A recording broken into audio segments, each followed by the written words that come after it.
Materi yang kedua adalah Wiyata Mandala atau Adi Wiyata yang akan disampaikan oleh Ibu Siti Khofifah, Sarjana Pendidikan Magister Pendidikan. Berikut adalah kurikulum vitae dari Ibu Siti Khofifah, Sarjana Pendidikan Magister Pendidikan. Nama lengkap, Siti Khofifah, Sarjana Pendidikan Magister Pendidikan. Tempat tanggal lahir, Gersik, 3 Juni 1977. Riwayat pendidikan, SD 2 Dalegan, dan MI Al-Khairiyah Dalegan, MTS Al-Khairiyah Dalegan, MA Ihyaul Ulum Dukun, S1 Universitas Negeri Malang. Jabatan, Guru Biologi dan Asisten Kurikulum. Hobi, menulis. Prestasi, Juara Harapan 2 LKG Tingkat Nasional tahun 2009. Finalis penulisan buku tingkat nasional tahun 2018. Nominasi penelitian pengembangan tingkat nasional tahun 2012. Juara 1 Best Practice tahun 2012. Menulis 6 buku.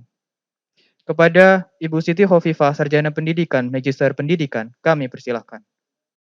Assalamualaikum warahmatullahi wabarakatuh. Halo anak SMA Negeri 1 Sedayu yang baru, saya ucapkan selamat belajar di SMA Negeri 1 Sedayu. Semoga kalian besok menjadi generasi emas sesuai dengan cita-cita bangsa kita di tahun 2045. Oke? Ini jumpa lagi dengan Bu Khofifah di materi wawasan Wiyata Mandala. Ya. Next.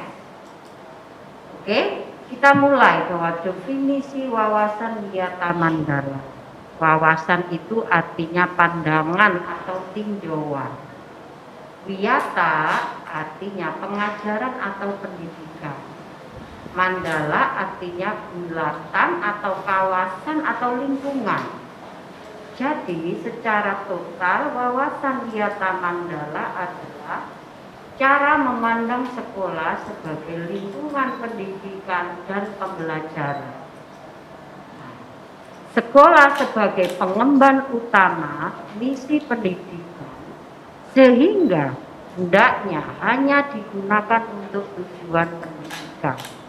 Nah, karena pengemban utamanya visi pendidikan, sehingga sudut pandang tersebut penting dan harus dimaknai oleh seluruh warga sekolah, termasuk guru, siswa, dan semua elemen yang ada di dalamnya. Next. Oke. Karena sekolah itu sebagai lingkungan pendidikan dan pembelajaran, maka satu, sekolah itu mengembang misi pendidikan, sehingga sekolah tidak boleh digunakan untuk tujuan-tujuan di luar bidang pendidikan. Yang kedua, sekolah harus benar-benar menjadi ciri khas masyarakat belajar di dalamnya. Ada proses pembelajaran. Nah, dan juga sekolah harus menggali, mengenal, memahami, dan menyadari, menguasai, menghayati, dan menyampaikan nilai-nilai positif yang ada di sekolah. Jadi nilai-nilai positif terkait dengan pembentukan karakter peserta didik. Dan terakhir, sekolah menjadi suri tauladan masyarakat. Ya, itu juga semua elemen yang di dalamnya. Oke. Nah, sekarang kita akan membahas siapa sih 5 komponen di dalam Wiyata Mandala itu. Yang pertama adalah peran kepala sekolah. Yang kedua, peran guru. Yang ketiga, peran sivitas akademik. 4, peran murid atau siswa. Dan terakhir adalah peran masyarakat sekitar. Oke. Kita harus tahu peran kepala sekolah. Nah, di sini kepala sekolah itu berwenang dan bertanggung jawab semua secara penuh terhadap penyelenggaraan pendidikan di lingkungan sekolah. Kepala sekolah itu dihormati dan berwibawa. Maksudnya bagaimana? Artinya siapapun yang berkepentingan dengan sekolah harus melalui kepala sekolah dulu. Semua aparat sekolah tidak boleh bertindak sendiri-sendiri, melainkan atas izin kepala sekolah. Kepala sekolah melaksanakan program-program yang telah disusun bersama komite sekolah. Nah, bagaimanapun kewenangan dan tanggung jawab penuh, maka penyelenggarakan harus dilaksanakan secara musyawarah sekolah yang melibatkan pendidik, komite sekolah, OSIS, tokoh masyarakat, pihak keamanan dan kesehatan setempat. Ini juga menertibkan lingkungan sekolah, baik yang berbentuk sarana maupun peraturan atau tata tertib. Jadi di situ Bapak Kepala Sekolah punya wakil-wakil kepala sekolah yang disebut wakal. Mengadakan rapat koordinasi yang bersifat insidentil intern antara guru, wali murid maupun siswa. Menyelenggarakan kegiatan yang dapat menunjang kegiatan sekolah seperti PKS, pramuka, PMR, paskibaka, kesenian dan lain-lain lewat kegiatan ekstrakurikuler. Sekarang peran pendidik. Pendidik dia mempunyai peran menjunjung tinggi martabat dan citranya, baik sikap dan tingkah lakunya, menjadi tauladan di masyarakat atau pamong. Ketiga, guru harus mampu memimpin baik di lingkungan sekolah maupun di lingkungan luar sekolah. Guru harus dididik dan ditiru, dipercaya oleh diri sendiri dan warga sekolah. Selanjutnya, peran sindikat akademik. Ini ada tata usaha yang mendukung kepentingan administrasi dalam rangka proses belajar mengajar di sekolah. Yang akan berhadapan dengan tenaga administrasi kaitannya dengan administrasi sekolah dan perangkat sekolah yang lain seperti satpam, tukang kebun, guru piket ya, piket itu ada jadwal dan lain-lain yang harus melaksanakan hak dan kewajibannya sesuai bidang tugasnya masing-masing. Nah, terakhir, semua warga sekolah itu harus menjalin rasa persaudaraan demi kenyamanan warga sekolah. Sekarang peran kalian sebagai peserta didik, ya, terutama peserta didik yang baru ini harus benar-benar niatnya belajar. Siapapun kalian, backgroundnya sekolah di mana, kelas 10 adalah start awal untuk langkah menuju kesuksesan, menuju pembaharuan yang malah tidak boleh lagi. Yang pertama perannya mentaati tata tertib yang berlaku di sekolah tanpa kecuali. Yang kedua, hormat dan sopan kepada guru dan warga sekolah yang lain. Hormat dan sopan kepada teman, dan yang penting ada belajar yang tekun. Menyelesaikan tugas yang diberikan oleh guru, menjaga nama baik keluarga, sekolah, dan dimanapun berada. Menjauhi narkoba karena narkoba ini sudah merembet ke tingkat desa dan kita itu, saya asumsikan kita itu termasuk wilayah tidak kota ya tidak bisa, tapi tetap harus benar-benar hati untuk masalah narkoba.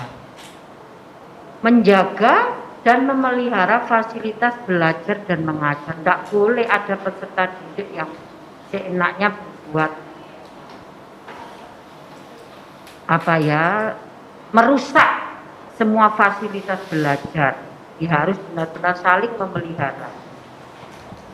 Menjaga keamanan sekolah ini enggak harus dari tugas peserta didik tiap-tiap peserta ya, tapi di dalam sekolah tiap kelas nanti ada namanya ketua kelas, ada namanya anak yang seksi maka itu ya, itu diterapkan di situ yang tujuannya saling menjaga dan mendukung keamanan sekolah. Dan yang penting ini melaporkan peristiwa negatif yang terjadi di sekolah kepada OSIS, guru, wakil kepala sekolah, BP. Jadi itu ada aturannya, urutannya bagaimana. Biasanya lewat BP akan lapor ke wali kelas, kemudian wali kelas akan menghadap ke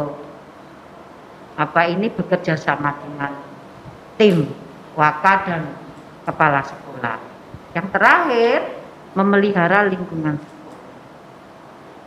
Sekarang peran masyarakat. Jadi masyarakat sekitar kita itu juga punya peran. Yang pertama, mendukung program dan kebijakan sekolah dalam rangka kemajuan PBM. Memberi saran dan dalam kemajuan proses belajar dan mengajar. Yang ketiga, ikut menjaga keamanan lingkungan sekolah.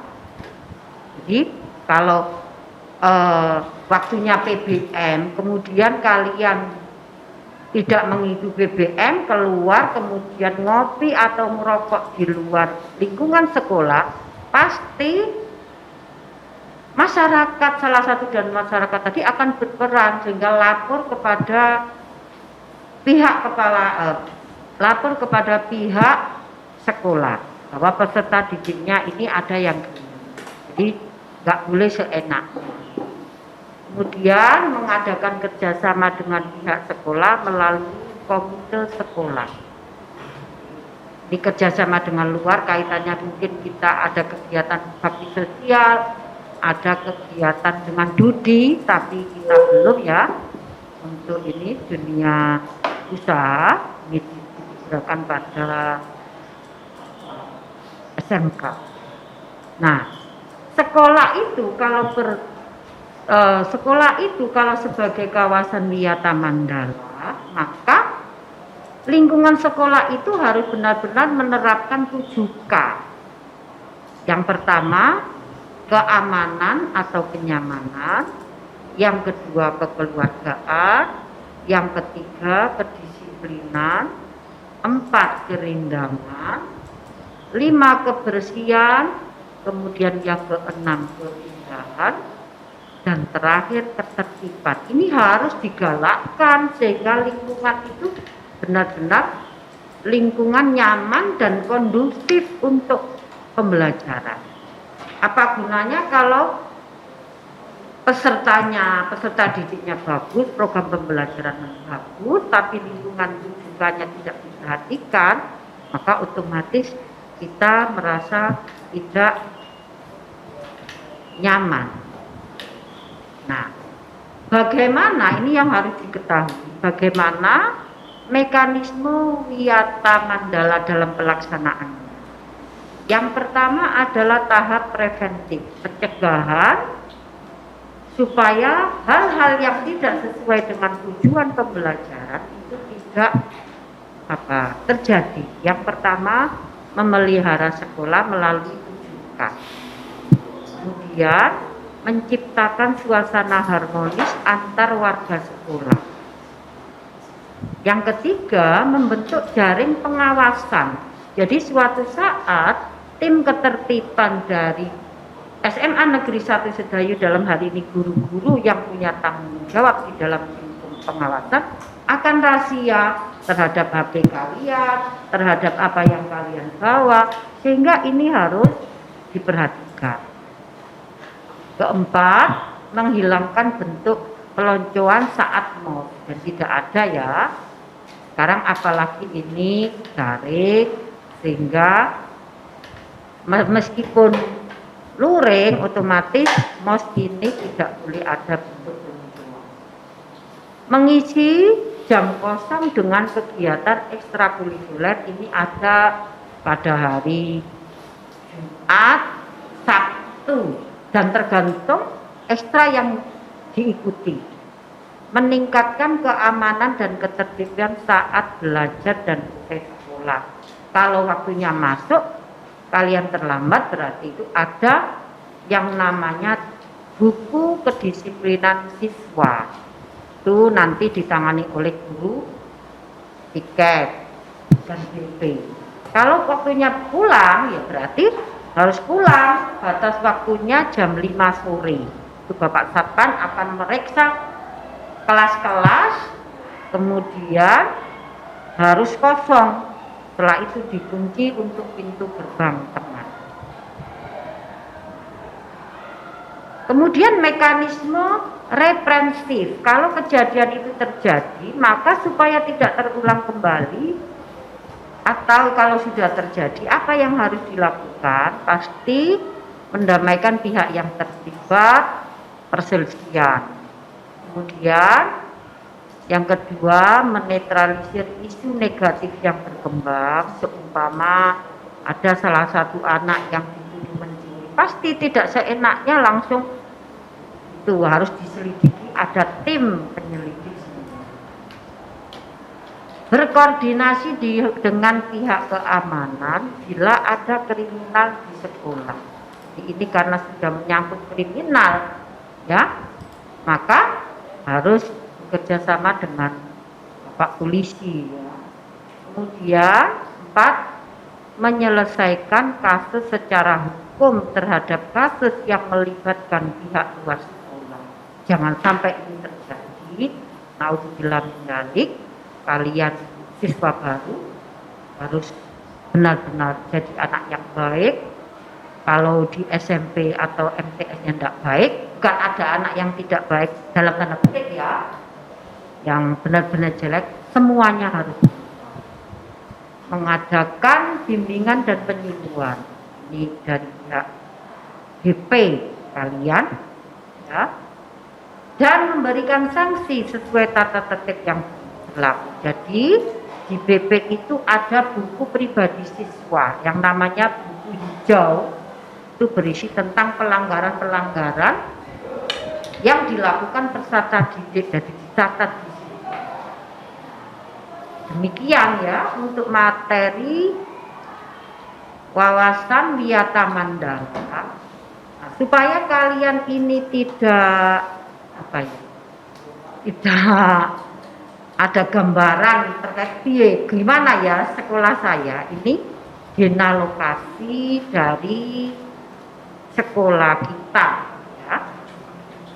Dinalokasi dari sekolah kita untuk yang sebelah timur ini biasanya untuk anak kelas 10. Kelas 10. Kemudian yang sebelah utara ini untuk anak 12. Ini juga ada kelas 12. Yang di atas ini yang untuk lantai 2 ini rata-rata adalah untuk anak kelas 11. Oke. Nah, ini ada lab fisika, lab bio, lab kimia, ya. Lab kimianya 2, lab bionya 2, lab fisikanya juga 2. Tapi yang optimal untuk lab biologi itu hanya 1 digunakan. Begitu juga yang kimia itu hanya beberapa, yang maksimal hanya 1 ruang yang di bawah, yang di atas hanya beberapa kali ketika ujian. Kemudian ini ruang BP ya. Jadi ada ruang BP, kemudian ada ruang perpustakaan di sini. Kalau sudah bisa luring pelaksanaannya, maka kalian bisa keliling.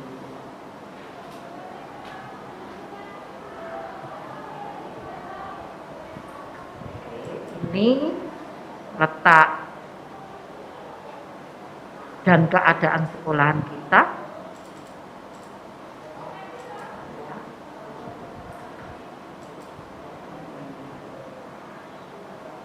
Ini ruang guru. ya, ruang guru.